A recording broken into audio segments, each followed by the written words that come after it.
Hello everyone, welcome to the Wise Tutor YouTube channel. Today's video is number 4 in the AP Biology Cells unit, and we're going to be talking about the cytoskeleton.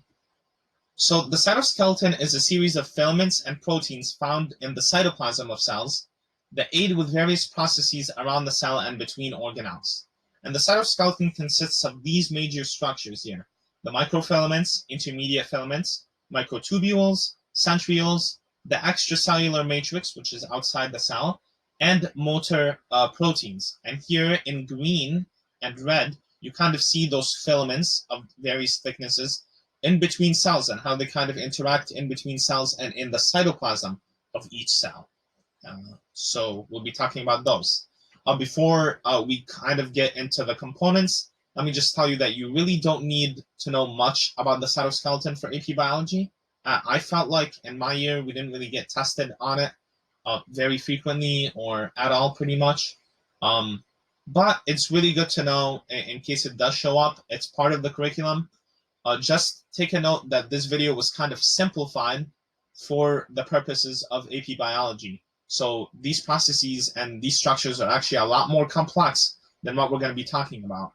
And you're going to see that in a lot of the diagrams. I will make sure to point out in this video what you may need to know versus what's just extra knowledge or what you don't really need to know. So microfilaments is our first one. They are the smallest filament made of actin protein. All right, I would know actin as the protein that makes microfilaments. They can interact with other proteins around the cell, such as myosin. So here you've got protein myosin in purple, and you've got the actin protein and a strand of it making a microfilament.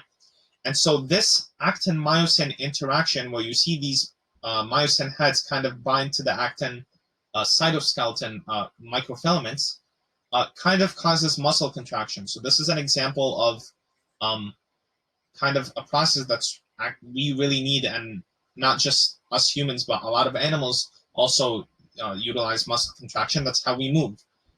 So this is important for that.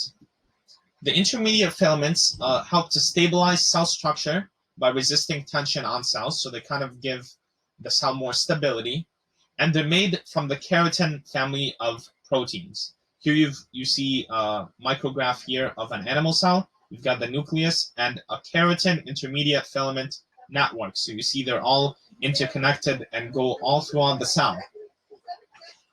As you see here, kind of more about the complexity part, the intermediate filament itself has a lot of kind of building blocks, okay? And really, you don't need to know any of this. I just wanted to show you just so that you could get an appreciation for how complex each of these structures actually are, and how much less we are talking about them in AP Biology than they should deserve. But obviously, the curriculum allows for this much.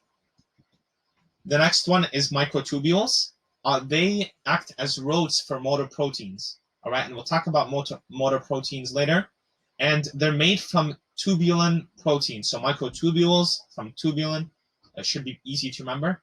They can be rapidly built up and broken down to change the shape and structure of the cell. All right, so you can see here, their polymerization is when you're adding more and you're kind of building up the network or the road of microtubule, while depolymerization is kind of getting rid of them or breaking them down. And just think about them as roads, and we'll see those roads in our next slide or in a couple slides, but just know that they're a road for motor proteins, and motor proteins, we'll get to them soon, and that they could be polymerized or depolymerized.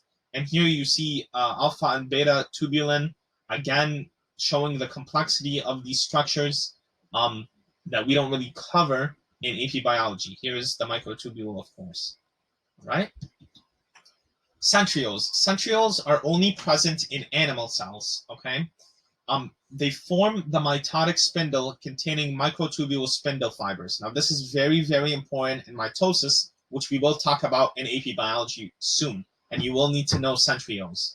But just know that two centrioles, so this is a centriole here, two centrioles kind of perpendicular in alignment to each other form what's called the centrosome.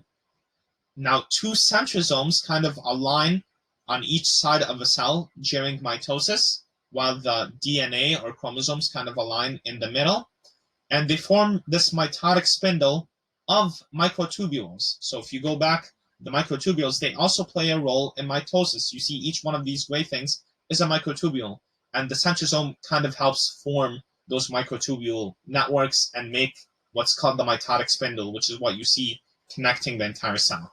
Eventually, in mitosis, this would split about halfway along with the DNA, and they would make two twin cells from mitosis. But we'll talk about that in a future unit. Motor proteins. So I promised we're going to cover these proteins. They're actually quite fascinating. They're used to transport organelles, vesicles, and other cell bodies around the cell.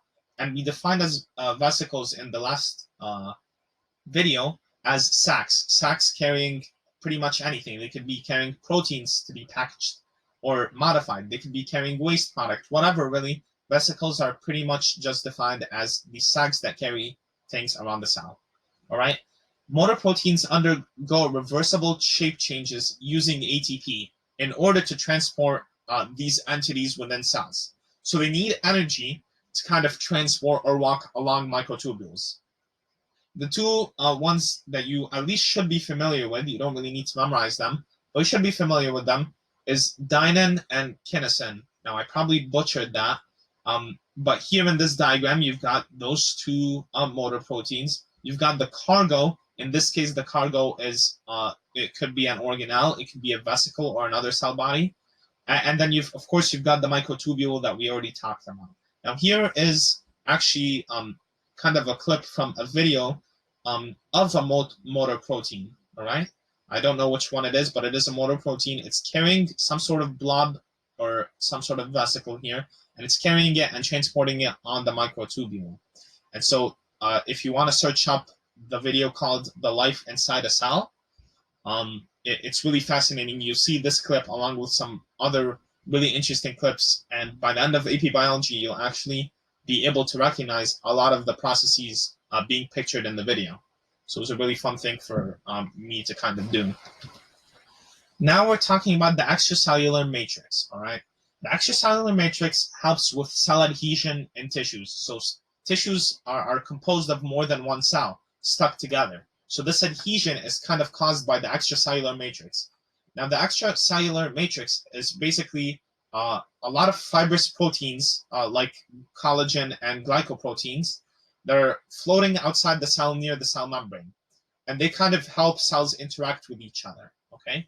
So for example, they help orient cells during cell movement, and they play a huge role in chemical signaling, all right? So here you've got the cell adhesion. More specifically, we've got tons of proteins that kind of play a role and are found in the extracellular matrix. You've got junctional proteins that form these gap junctions, adhesive proteins, keratin proteins, and connexons, all right? So you have different kind of junctions and connections that you can make with proteins between cells. Each one of these slabs is pretty much the cell membrane of a cell. And so these are all structures that cells can actually make to kind of stick to each other. Here in this bottom diagram, you've got obviously the plasma membrane or the cell membrane, and you've got the extracellular matrix. You see these lines and lines of proteins kind of interconnected with each other, and some of them, or a lot of them actually, interacting with the cell membrane.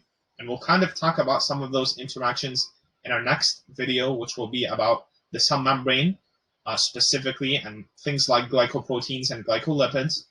But I hope you enjoyed this video about the cytoskeleton.